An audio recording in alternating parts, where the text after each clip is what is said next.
안녕하세요. GM 인테리어입니다. 주거 인테리어에서 디자인도 중요하지만 실내 공간이고 주로 생활하는 공간이다 보니 쾌적한 환경이어야 합니다.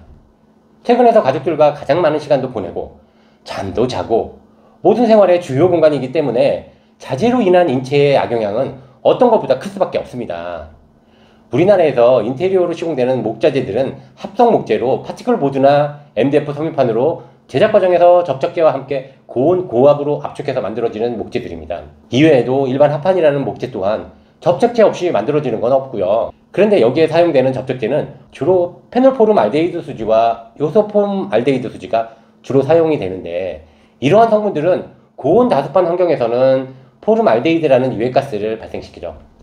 조사에 따르면 포름알데히드는 일상생활에서 쉽게 노출이 되어서 눈과 피부에 병리학적인 변화를 일으키게 하죠. 적게는 알레르기성 피부염이나 호흡기 질환, 기침, 가래 등을 발생시키기도 하지만 심할 때는 암이나 폐쇄성 폐질환 등과 생식기에 영향을 주어서 일부는 유산이나 기형아 출산을 유발하게 하거나 불임을 유발하게도 합니다. 그건 포름알데히드가 1급 발암물질이어서 그런 거예요. 여기저기에서 이재론이 이원이니 하는 이야기 많이 들으셨어도 그게 뭔가 싶어도 친환경이라니까 좋은 거구나 싶었겠지만, 그거에 대해서 오늘 명확하게 알려드리겠습니다. 건축자재는 친환경 표시 등급 기준이 있습니다. 정부에서 지정한 친환경 등급으로 SE0, E0, E1, E2로 구분해서 지정을 했는데, 거기에서 E2 이하는 친환경이 아니라고 봐도 되고요. 정부에서는 실내 허용 최소 등급의 기준을 E1 수준으로 정한 바 있지만 정부 납품 기준은 E0를 기준으로 하고 있습니다. 미국 같은 선진국들도 E0부터가 친환경으로 규정해서 실내에서 허용되고 있어요. 우리나라는 10여 년 전에 영세한 생산업체들을 고려해서 E1으로 정한 거예요. 우리나라가 고도 성장기를 거치면서 최근에는 암 발병률이 세계 1위라고 합니다. 주변에서 암 걸린 사람 한 다리만 걸치면 나올 정도로 흔한 병이 되었어요. 이제는 선진국에 진입한 우리나라도 친환경 규정도 바꿔야 하겠지만 맨날 당파 싸움만 하는 국회의원들 믿고 기다릴 건 아니죠. 그냥 안 쓰면 되는 거예요. 근데 E0와 E1의 포름알데히드의 방출량은 최소 5배 이상 차이가 납니다. 그래서 자재별로 금액 차이도 나죠. 인테리어 견적 때문에 고민 많이 하실 거예요. 어디서 상담하면 LX나 한샘 같은 브랜드 인테리어로 하면서 금액이 좀 부담스럽고, 어디는 중소기업 제품으로 하면서 가격은 저렴하지만 AS나 품질이 어떨까 고민도 되죠. 당연해요. 제가 지금까지 많은 분들과 상담을 해봐도 자금에 여유 있다고 말하시는 분들을 본 적이 없어요. 다 비용 때문에 여기저기 견적 받으시는 거예요. 어디서 상담받으면 싱크대가 중소기업 제품이지만 인조대리 상판은 좋은 걸로 하고 부속자재인 하드웨어들은 고급으로 했다고 하지만 중요한 싱크대의 본체 목자재는 중소기업 제품인 거죠. 그런 거로 설치해도 보기나 쓰기에는 그 제품이 그 제품 같아 보일 수 있어요. 아는 사람이 1, 200만원 싸게 싱크대를 설치했다는데 나쁘지 않아 보이죠.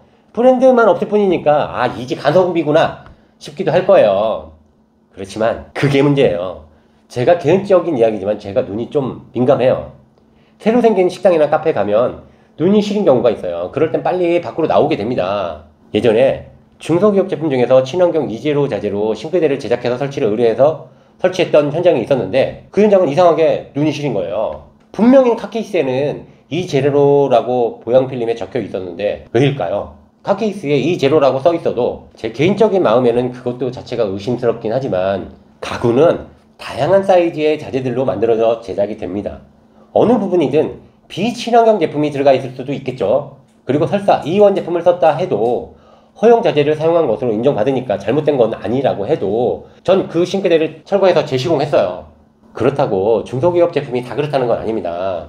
이 영상 보고 그런 양심적인 사장님이 댓글 달까봐 걱정도 되지만 일부 그런 업체가 있다는 걸 말씀드리는 거예요.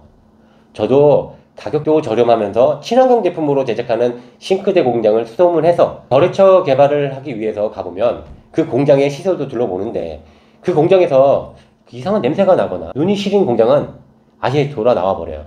그런데 브랜드 제품으로 싱크대나 붙박이장이나 마루가 들어간 현장은 눈이 아프다든가 냄새가 거의 없어요. 그만큼 정확한 자재가 들어갔다는 거죠. 어떤 마루는 박스를 딱 뜯어보면 냄새가 확 나는 걸 느껴요. 그런 브랜드들이 있죠. 한두 달 전에는 상담용 샘플북을 받아서 사무실에서 보관하고 바빠서 잊어먹고 제가 사무실에서 근무할 때 어느 날부터인가 눈이 시리고 따갑더라고요. 최근에 받은 샘플이 어떤 건가 찾아보니까 영락없이 그 샘플북이 있었어요. 그런 브랜드는 절대 안 쓰죠. 제가 가끔 우리 집 공사도 하는 경우가 있어요. 그렇지만 저희 집 공사를 하면 다소 비용이 추가돼도 가구나 마루 등의 목자재 품목은 꼭 브랜드 제품만 씁니다.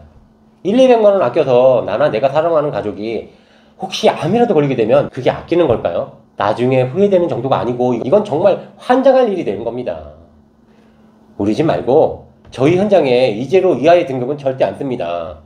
공사 현장에서 자재 때문에 저도 암에 걸리기 싫고요. 저희 클라이언트도 우리를 믿고 공사를 의뢰했기 때문에 암이 걸리게 하고 싶지 않아요. 제가 아무리 설명해 드려도 그래도 가끔 예산 때문에 싼 걸로 요구하시는 분들도 있긴 한데 그런 분들은 다른 곳에서 하시라고 정중히 제안해 드립니다. 새 아파트에 들어가면 새집 냄새가 나죠. 자동차도 새 차는 새 차 냄새 나잖아요. 어떤 분들은 그런 냄새가 좋다고 하시는 분들도 있어요. 근데 그런 거 절대 좋은 거 아니에요. 제 지인 중에 한 분은 그래서 1년 넘는 중고차만 하시는 분도 있어요. 어쨌든 그런 것보다 아예 처음부터 친환경으로 들어가야 제일 좋겠죠. 입주 청소 시에 새집 증후군 처리라도 하는 것도 권해드리긴 하지만 그 효과는 검증을 못 해봐서 잘은 모르겠지만 안 하는 것보다야 낫겠죠. 그리고 한 번은 저희가 이렇게 친환경 자재로만 인테리어를 해드린 집이 있었는데 공사가 끝나고 이사 오신 후에 그 집에 가보게 됐어요. 근데 이상하게 눈이 아픈 거예요. 그래서 새로 산 가구가 있냐고 물어봤더니 거실 한가운데 딱 소파가 하나 있는데 거기서 냄새가 나오고 집안 전체에 쫙 깔렸어요. 여러분, 가구도 잘 사셔야 돼요. 우리나라의 건축 자재는 그나마 친환경 규제를 받기도 하지만 동남아나 중국에서 마구 수입된 가구는 그런 친환경 규제를 받지 않는 경우도 많아요. 싸다고 그런 거 막 사는 거 아니에요. 꼴랑 소파 하나 때문에 암이라도 걸리면 되겠어요? 어쨌든 오늘은 싸게 인테리어만 하려고 하시는 분들에게 비용도 비용이지만 좋은 브랜드 제품이 절대 비싸기만 한 게 아니라는 거를 말씀드리는 거예요. 이왕 고치는 우리 집에 항상 열고 닫게 되는 싱크대나 맨발로 걸어 다녀야 하는 바닥재에 1급 발암물질이 나온다면 절대 있을 수 없는 일이죠. 아무래도 예산도 중요하긴 하지만 여기저기 발품만 팔면서 수박 겉핥기 식의 상담과 견적은 절대 좋은 방법은 아닙니다. 제품에 대해서 충분히 알고 중요한 품목은 괜찮은 브랜드로 하면서 대신에 가성비 있는 품목을 선정하는 방법으로 비용의 절감을 인테리어 업체랑 상의하셔야 되는 거예요.